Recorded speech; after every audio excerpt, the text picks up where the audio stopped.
Most museums prepare for thieves. They train for broken glass, for alarms screaming in the night, for masked figures running through dark halls. But no museum ever prepared for someone who never stole a thing. Because every morning, at exactly 6:12 a.m., a museum guard walked through the front doors like he always had. Same uniform, same keys, same tired posture of someone invisible to everyone else. And slowly, piece by piece, the museum changed around him. Not because art was stolen, but because it was moved. He knew the building the way sailors know the sea, not by maps, but by memory. Every corridor, every camera blind spot, every floorboard that sighed a second before it creaked. For 22 years, he worked the same shift, night into morning, silence into footsteps, tourists gone, cleaners past, curators asleep. He didn't study art history, he studied people. He learned which guards rushed their rounds, which supervisors trusted routines more than reports, which cameras were always temporarily broken. Museums are temples of order, but order creates patterns, and patterns create predictability, and predictability creates space. At first it was nothing. A painting shifted a few inches to avoid glare. A sculpture rotated slightly, so it faced the light better. No alarms, no logs, because nothing was missing.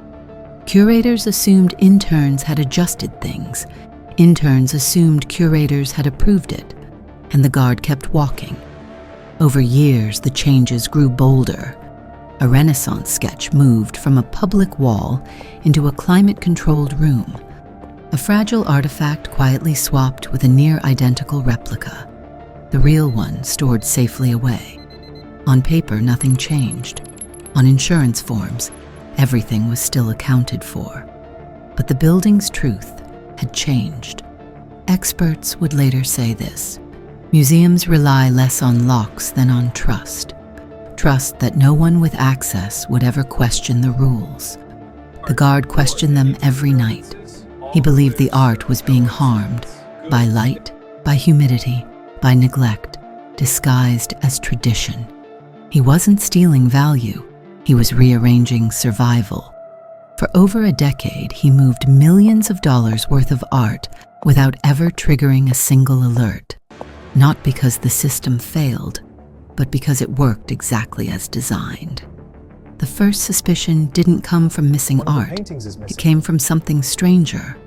A visiting conservator noticed that several pieces were healthier than expected. Colors brighter, cracks slowed, materials preserved far better than their official locations allowed. The records didn't match reality. An investigation began quietly. No police, no headlines, just questions whispered through marble halls. When they finally traced the movements, they didn't find a criminal network.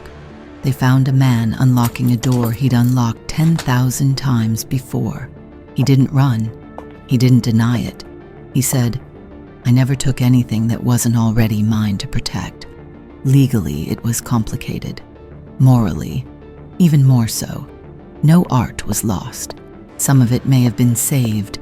The museum changed its systems, installed smarter tracking, updated oversight. And the guard? He retired quietly. No interviews, no documentaries, no plaque. Just a building that now remembers him, even if it pretends it never knew him at all.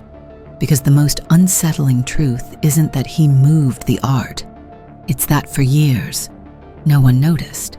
And if he hadn't stopped, they still might not have.